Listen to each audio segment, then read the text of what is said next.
तो दोस्तों, कैसे हो आप सब। उम्मीद करता हूँ आप लोग अच्छे होंगे। आप लोगों की पढ़ाई अच्छी चल रही होगी।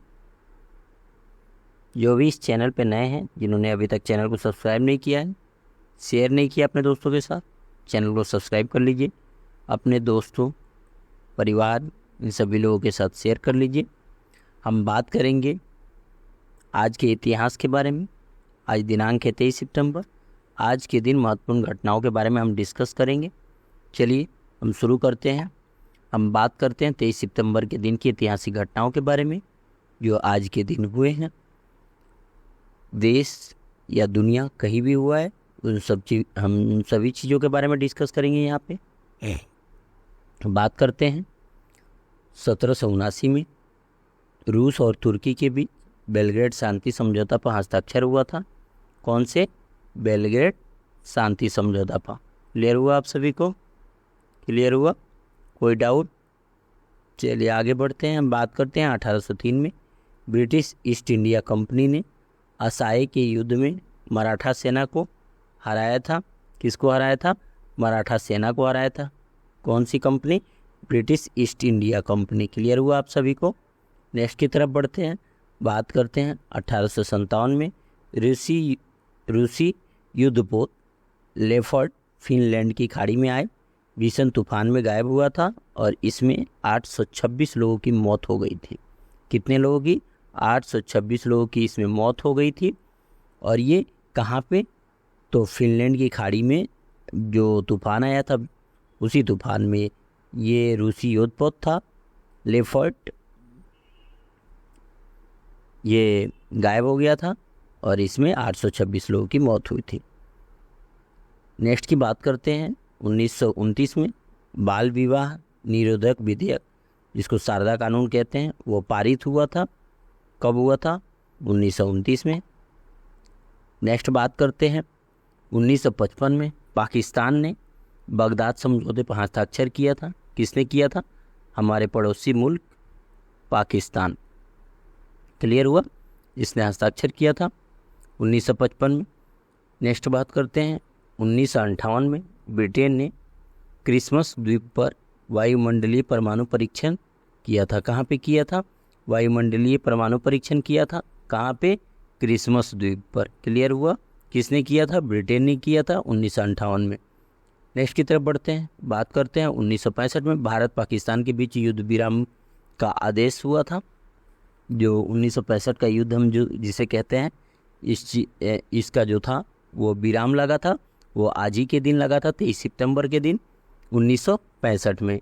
नेक्स्ट बात करते हैं तो 1970 में अब्दुल रजाक बिन हुसैन, जो मलेशिया के प्रधानमंत्री थे, वो प्रधानमंत्री बने थे। कब बने थे? 1970 में बने थे, आज ही के दिन बने थे। नेक्स्ट बात करते हैं 1979 में सोमालिया के संविधान को, किसके? सोमालिया के संविधान को राष्ट्रपति ने मंजूरी दी थी। किसने दी थी? राष्ट्रपति ने मंजूरी दी थी। कब दी थी? 1979 को। नेक्स्ट बात करते हैं तो 1986 में अमेरिकी कांग्रेस ने गुलाब को अमेरिका का राष्ट्रीय फूल चुना था। क्या चुना था? अमेरिका का जो राष्ट्रीय फूल था वो गुलाब को चुना था। और कौन सी सरकार थी? अमेरिकी कांग्रेस ने किया था। नेक्स्ट बात करते हैं 1992 में यूगोस्लाविया का संयुक्त राष्ट्र संघ से निष्कासित कर दिया गया था। किसको? यूगोस्लाविया को संयुक्त राष्ट्र संघ से निष्कासित कर दिया गया था। कब किया गया था? 1992 में, आज ही के दिन। नेक्स्ट बात करते हैं 1995 में तांबा जो होता है, मिस्र में इजराइल और फिलिस्तीनी मुक्त संगठन के मध्य पश्चिमी तट में फिलिस्तीनी स्वशासन के संबंध में समझौता हुआ था। कहाँ? तांबा, जिसको अभी मिस्र कहा जाता है। मिस्र में इसराइल और फिलिस्तीनी मुक्ति संगठन के मध्य। क्लियर हुआ आप सभी को? कोई डाउट है आप कमेंट सेक्शन में पूछ सकते हैं, लिख सकते हैं। सजेशन है, आप सजेशन दे सकते हैं। क्लियर हुआ आप सभी को? नेक्स्ट की तरफ बढ़ते हैं। बात करते हैं 2000 में सिडनी ओलंपिक में संयुक्त राज्य अमेरिका की धाविका मैरियन जोन्स ने 100 मीटर दौड़ का स्वर्ण पदक जीता था। क्या जीता था? स्वर्ण पदक जीता था 100 मीटर दौड़ में। क्या नाम था उनका? Marion Jones. और कितने मीटर का था? 100 मीटर का। क्लियर हुआ? और इसमें इन्होंने स्वर्ण पदक जीता था। क्लियर हुआ आप सभी को? नेक्स्ट की तरफ बढ़ते हैं। बात करते हैं 2001 में ब्रिटिश एवं तालिबान सेना के बीच गोलीबारी हुई थी और संयुक्त राज्य अमेरिका ने भारत एवं पाकिस्तान पर से प्रतिबंध हटाए थे। वो आज ही के दिन हटाए थे। संयुक्त राज्य अमेरिका जो था वो भारत और पाकिस्तान पे जो प्रतिबंध लगाया था उसको हटा दिया था और ब्रिटेन के बीच तालिबान के साथ गोलाबारी हुआ था। कब हुआ था? 2001 में हुआ था, आज ही के दिन। नेक्स्ट की तरफ बढ़ते हैं। अब बात करते हैं 2002 में जर्मनी के चांसलर गेरहार्ड श्रीएडर पुनः सत्ता में आए थे। ये चांसलर थे गेरहार्ड श्रीएडर, ये पुनः सत्ता में आए थे 2002 में। नेक्स्ट बात करते हैं 2003 में भूटान में लोकतांत्रिक संविधान का मसौदा तैयार हुआ था। कहाँ हुआ था? 2003 में हुआ था, भूटान में हुआ था। क्लियर हुआ? नेक्स्ट की तरफ बढ़ते हैं। अगर बात करते हैं 2004 की, तो हैती में तूफान के बाद आई बाढ़ से कम 1070 लोगों की मौत हो गई थी। कितने? 1070 लोगों की जो थी वो मौत हो गई थी।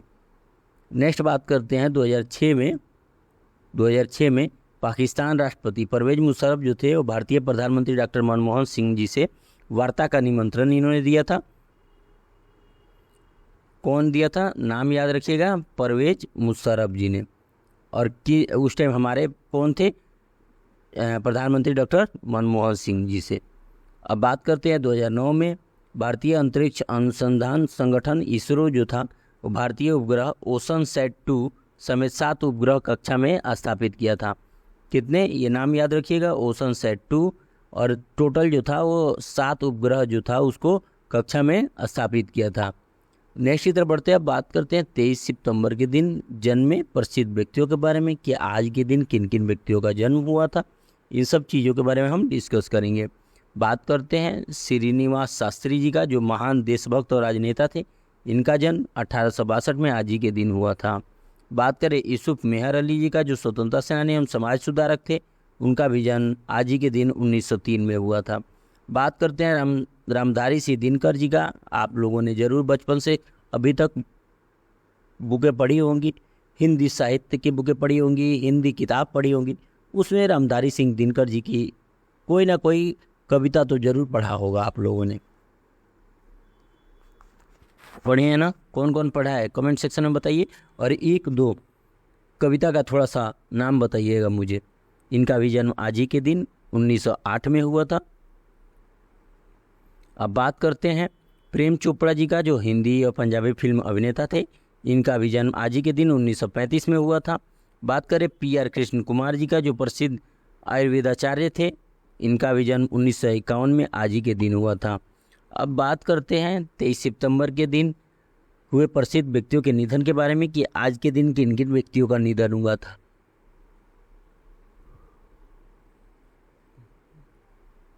सुरेश अंगदी जी जो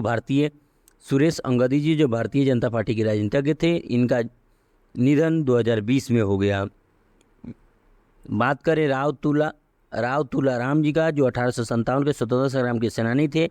इनका भी निधन 1863 में आज ही के दिन हो गया था। सर्वेश्वर दयाल सक्सेना जी का, जो प्रसिद्ध कवि और साहित्यकार थे। इनका भी निधन 1983 में आज ही के दिन हुआ था। बात करें सत्यनारायण शास्त्री जी का, जो आधुनिक आयुर्वेदा जगत के प्रमुख पंडित और चिकित्सा शास्त्री थे। उनका भी निधन 1969 में आज ही के दिन हुआ था। बात करें KVK सुंदरम, भारत के दूसरे मुख्य निर्वाचन आयुक्त। उनका भी निधन आज ही के दिन 1992 में हुआ था। बात करते हैं प्रीतिलता वादेदार जी का। इनका भी निधन आज ही के दिन 1932 में, बंगाल के राष्ट्रवादी क्रांतिकारी थे। इनका हुआ था।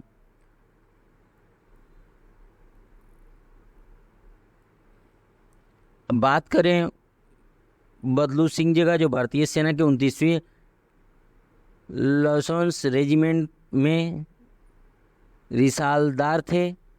उनका भी निधन 1918 में आज ही के दिन हुआ था।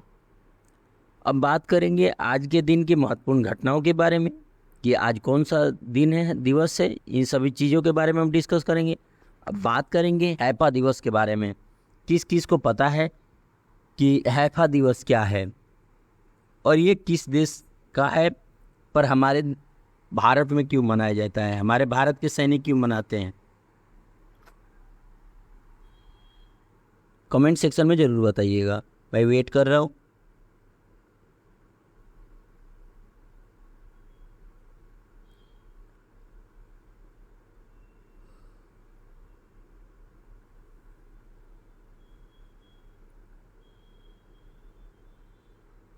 बताइए फटाफट कमेंट सेक्शन में बताइए।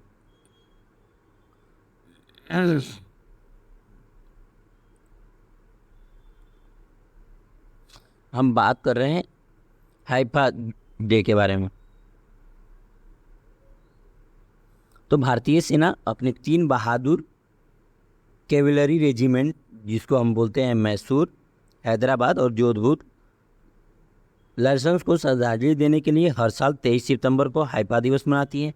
इन तीनों रेजिमेंट में 15वीं इंपीरियल सर्विस कैवेलरी ब्रिगेड के साहसी अभियान के बाद हैफा को मुक्त कराया था। अब बात करते हैं कि तेल अवीव के बारे में। तो इजराइल के हैफा शहर में भारतीय सैनिकों को श्रद्धांजलि दी गई। इस शहर को भारतीय सैनिकों ने प्रथम विश्व युद्ध दौरान ऑटोमन साम्राज्य से मुक्त करवाया था।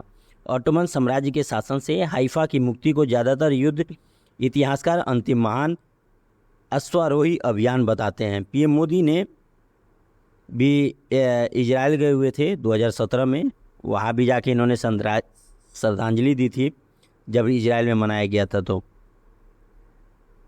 अब बात करते हैं इसके इतिहास के बारे में कि भारतीय सेना क्यों मनाती है। तो भारतीय सेना अपने 3 बहादुर कैवेलरी रेजिमेंट मैसूर, हैदराबाद और जोधपुर लार्सन्स को श्रद्धांजलि देने के लिए हर साल 23 सितंबर को हैफा दिवस मनाती है।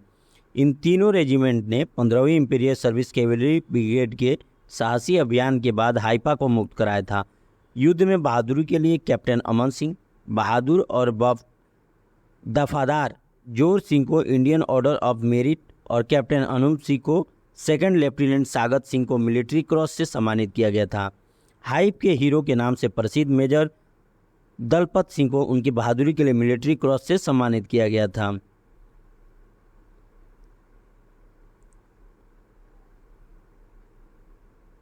अब बात करते हैं कि ये जो हैफा है ये इजराइल में था,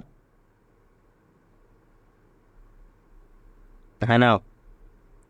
तो हैफा इजराइल का एक प्रमुख शहर है जिसको तुर्कों के कब्जों से आज़ाद कराने में भारतीय सैनिकों ने अहम भूमिका निभाई थी।